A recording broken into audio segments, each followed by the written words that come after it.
बघू आपण उत्तर निघतं का. दुकानदाराने दोन वस्तू 2100 रुपयात विकत घेतल्या. दोन वस्तूची किंमत 2100, एका वस्तूची नाही. मी इथं म्हणू शकतो 2100 रुपयात 2100 रुपयात किती वस्तू घेतल्या? दोन वस्तू. काय घेतल्या? दोन वस्तू.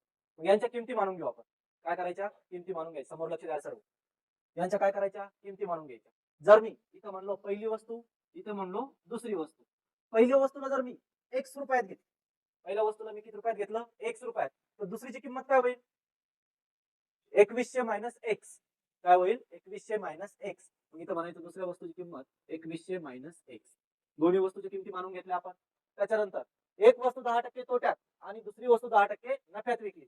एक वस्तू म्हणजे पहिली 10% तोटा म्हणजे मायनस 10%.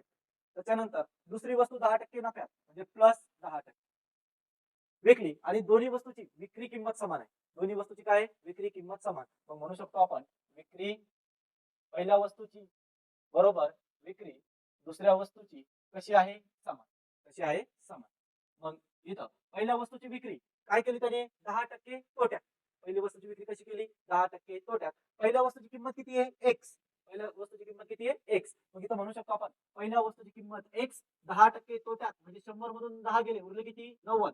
90 छेदामध्ये 100 बरोबर. दुसरी वस्तू 10% नफ्यात. दुसऱ्या वस्तूची किंमत काय? 2100 मायनस x. 10% नफ्यात म्हणजे 110. 110 छेदामध्ये 100. 110 छेदामध्ये 100. आता इकडं भागाकारात 100, तिकडे भागाकारात 100. दोन्ही ठिकाणचा 100 काय होईल? कॅन्सल. इथं झाला 100 कॅन्सल, इथं पण 100 झाला कॅन्सल. इथं 0 कॅन्सल, इथं 0 कॅन्सल. इथं 9 गुणिले x काय भेटला? 9x बरोबर. इथं याला कशाने गुणायचं? 11ने. 11 0 0, 11 0 0, 11 1 11. ह्याच्यासाठी 1, 11 दुने 22, 22 आणि 1 23 म्हणजे काय झाला? 231 डबल 0 मायनस 11 गुणिले x 11x.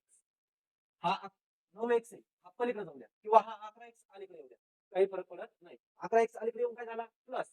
म्हणजे इथं म्हणू शकतो आपण 9x प्लस 11x बरोबर किती? 23 31 0. येतं आता दोघांची काय करायची? बेरीज. 11 9 20, 11 9 20, 20x बरोबर 23 100. आता हा 20 इथं कसा आहे? गुणाकारात, पलीकडे जाऊन भागाकारात. मग इथं काय म्हणू शकतो? 0 कॅन्सल, 0 कॅन्सल. आता भाग देऊन टाकायचं 2 ने. 2 1 2, 2 1 2, 2 1 2 उरला 1. 2 पंचे 10 उरला 1, 2 पंचे 10. x बरोबर किती भेटला? 1155. इथं किती भेटला? 1155. आणि इकडे किती राहील? 945. किती राहील? 945. पण इथं